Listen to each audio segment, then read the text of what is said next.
मोहम्मद महमूद अहमद पूरे महल्ले में एक ही बात हो रही थी कि अल्लाह चाहे तो आदमी को इसी तरह फकीर से बादशाह बना देता है। जैसे सड़कों पर पत्थर कूटने वाला करमू बादशाह बन गया था, इसका एक दो नहीं पूरे 5 लाख का इनामी बॉन्ड निकला था। किस्सा कुछ यूं था कि शहर से काफी दूर सड़क बन रही थी। करमू को ठेकेदार से हफ्ते की मजदूरी लेनी थी। इत्तेफाक से ठेकेदार के पास नकद पैसे नहीं थे। उसने करमू को मजबूरना बॉन्ड दे दिया कि उसे बड़ी दुकान पर देकर सौदा सलफ खरीद लेना। करमू की बीवी जोहरा बड़ी किफायत शियार औरत थी। वो करमू से कहने लगी, तुम्हारे बड़े भाई के पास संदूक में बेशुमार बॉन्ड पड़े हैं। रफीक की बीवी के अटैची केस में 8-10 बॉन्ड तो मैंने भी देखे हैं। तुम्हारे भाई ना तुम्हें अलिफा दियार देते हैं ना तुम्हारी मदद करते हैं। खुद दफ्तरों में बाबू हैं और तुम सड़कों पर मिट्टी पे नुकते हो। हम इस बॉन्ड को अपने पास रख लेते हैं, हो सकता है रब हमसे राजी हो जाए और हमारे दिन फिर जाएं। जोहरा ने ठीक ही कहा था। अल्लाह ने वाकई उनकी दुआ सुन ली थी। ठेकेदार को जब इनाम निकलने का इल्म हुआ तो इसने करमू से कहा, तुम्हारे लिए तो ये बॉन्ड सिर्फ 5 लाख रुपए का है, लेकिन हम जैसे कारोबारी लोगों के लिए इसकी बड़ी अहमियत होती है। हमारा काफी टैक्स मुआफ हो जाता है।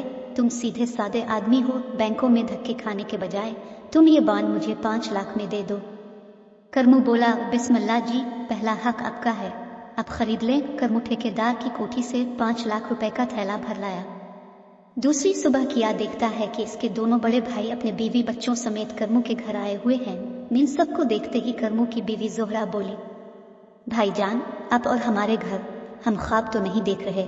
आपको ईद के दिन भी हमारे घर नहीं आते?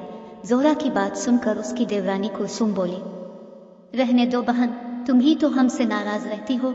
लाख लाख मुबारक हो, अल्लाह ने तीनों भाइयों की किस्मत खोल दी है। अब हम सब ठाठ से जिंदगी गुजारेंगे। जोहरा से रहा न गया, बोली, क्या किया हम सब? मगर आपने तो पिछले 15 बरसों से हमारी 5 रुपए की मदद भी नहीं की थी, हमारे किसी बच्चे के हाथ पर 5 पैसे भी नहीं रखे। आज हमारे 5 लाख तीनों के कैसे हो गए? करमू का बड़ा भाई सिद्दीक बोला, छोड़ो छोड़ो, क्या पुरानी बातें ले बैठी हो? भाई करमदीन, जरा 5 लाख की झलकी तो दिखाना, दफ्तर को देर हो रही है। जोहरा फिर बोल अलिफाटे, लो आज करमू करमदीन भी हो गए। वारे पैसा, खामोश खामोश खामोश। करमू 3 दफा चीखा और सबको सांप सूंघ गया। करमू बोला, देखो मैं गरीब था, भूखा था, कर्जदार था, किसी भाई ने मेरी मदद न की वजह किया थी। सिर्फ पैसा पैसा ही लोगों को खुद गरज और कमीना बना देता है, और मैं अपने भाइयों की तरह नहीं होना चाहता। करमू की आंखें गुस्से से लाल दिखाई दे रही थी। उसने हाथ में कुल्हाड़ी अलिफाटेती हुए कहा, मैं इसी घर के सहन में तुम सबके सामने 5 लाख रुपए चला रहा हूं। अगर किसी ने मुझे रोका नोटों के ढेर से कोई नोट अलिफाटे अलिफ तो कुल्हाड़ी से इसका कीमा कर दूंगा। करमू भागकर कमरे से नोटों के बंडल ले आया। वो इतने गुस्से में था कि कोई इसे पकड़ने की जुर्रत नहीं कर रहा था। फिर करमवी ने नोटों पर मिट्टी का तेल छिड़क कर उन्हें आग लगा दी और साथ ही कुल्हाड़ी तान कर खड़ा हो गया। शोर सुनकर पड़ोसने दीवारों से और बच्चे बाहर से जलते हुए नोटों का मंजर देख रहे थे। हर चेहरा पीला हो रहा था। आधेर नोट जल गए और अलिफादेर करमू की बीवी धड़ाम से जमीन पर गिर गई। करमू के भाई और दूसरे बड़ा बढ़ती हुए अपने घरों को चल दिए। किसी ने इसकी बीवी की परवाह तक न की। करमू काफी देर के बाद अपनी बीवी को होश में ला सका।